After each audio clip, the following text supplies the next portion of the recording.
Welcome to Nightmare Chronicles. Today we are reading The Pale Child, a Nightmare Chronicles original. In the heart of a bustling village, squeezed between rolling hills and wide open fields, was my little world. It was small but endless, filled with my parents' love and the simple joys that only a child like me could find in everyday life. Every morning I woke up to my mom's soft voice, calling me to greet the day, then the smell of fresh bread baking, which felt like a warm hug. My dad, strong and kind, would lift me high above his head, making me feel like I could touch the clouds. "Look at you, my little bird," he'd laugh, "ready to soar above the mountains." Our home felt like a castle. It was alive with laughter, where the wooden floors creaked under our dancing feet and the walls echoed with tales of magic lands and brave adventures. At night, my parents' voices filled the air, painting dreams of enchanted forests and singing rivers. "One day you'll see what's beyond these hills," my mom whispered as the evening sky turned golden red. Lying there, eyes wide, I imagined exploring the mysterious woods and meeting mermaids in sparkling waters. In my dad's arms, I felt invincible, and my mom's embrace made me believe nothing would ever change, that our little world was safe from the shadows outside. But whispers of war started to sneak into our village, casting long shadows over the paths I knew so well.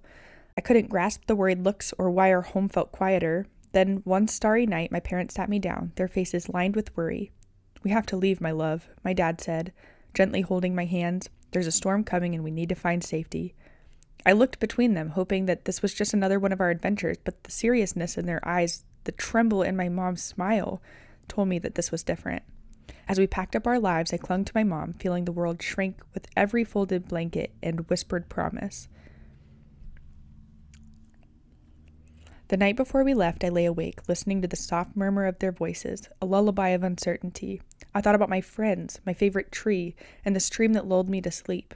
Fear twisted inside me, a knot I couldn't untangle, yet in the darkness, I found a spark of bravery. "We'll be together," my mom said, her voice soothing my fears, and in that moment I decided that as long as we're together, we could face any adventure, any storm. I didn't know then that our journey would weave through shadows where fairy tales blurred into nightmares. But with the innocence of my heart, I believed in our unbreakable bond, a light that no darkness could dim. In the days that followed, the air in our village changed. It became heavier, like the sky before a storm, full of whispers and shadows that moved just beyond my grasp. I noticed the adults speaking in hushed tones, their faces drawn tight with worry. My father, once full of laughter and stories, grew silent, his eyes distant as he looked beyond the hills that cradled our village. My mother busied herself more than usual, her movements quick and her smiles fleeting. The scent of fresh bread still wafted through our home, but it was now mixed with the sharp tang of fear. One evening, as the sun dipped below the horizon, painting the sky in shades of fire, my parents sat me down at our worn wooden table.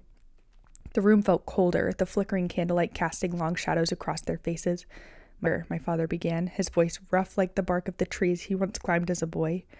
"There are troubles coming, people fighting over the land and power. It's not safe for us to be here anymore." I didn't understand.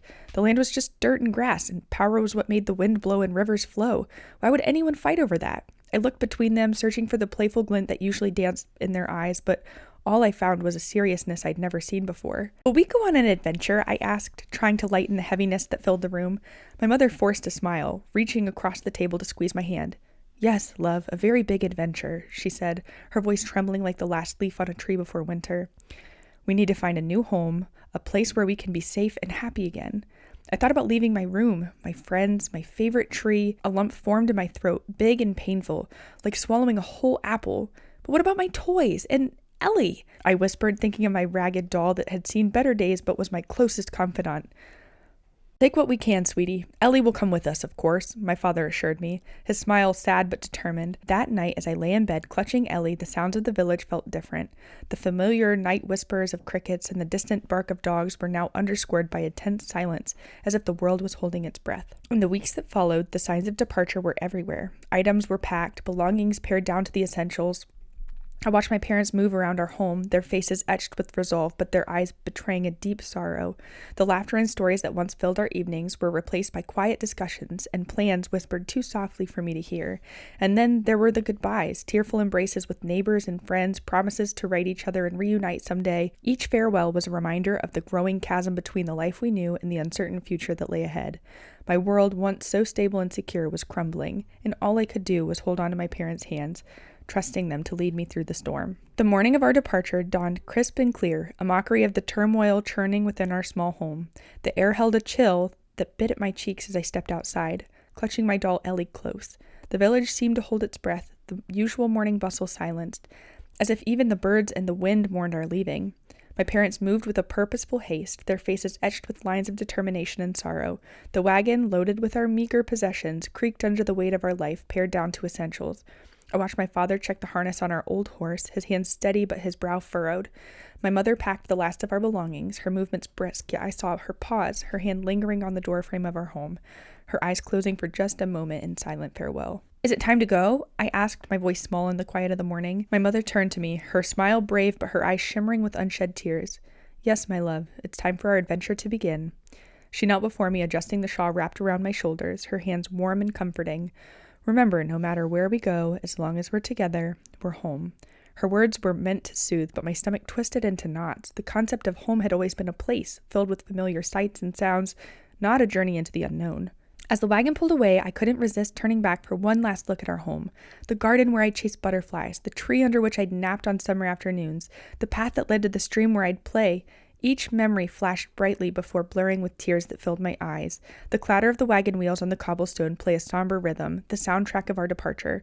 My father walked alongside the horse, a steady presence in the face of our upheaval. My mother sat beside me, her arm wrapped protectively around my shoulders, holding me close.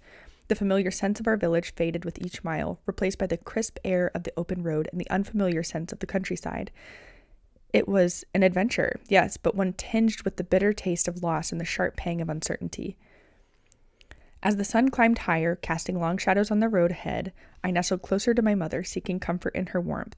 The landscape shifted, the familiar fields giving way to a dense forest and rolling hills. With each passing mile, the life I knew became a distant memory, a story from another time. My mind raced with questions and fears, the excitement of the journey overshadowed by the ache of leaving behind everything I loved. But in the strength of my parents' resolve, I found a glimmer of hope. Perhaps in the vast and uncertain world, there was a new place for us, a new home where laughter and love would once again fill our days. And so, with Ellie clutched tightly in my hands and my parents at my side, I faced the road ahead into the unknown where our new story waited to be written.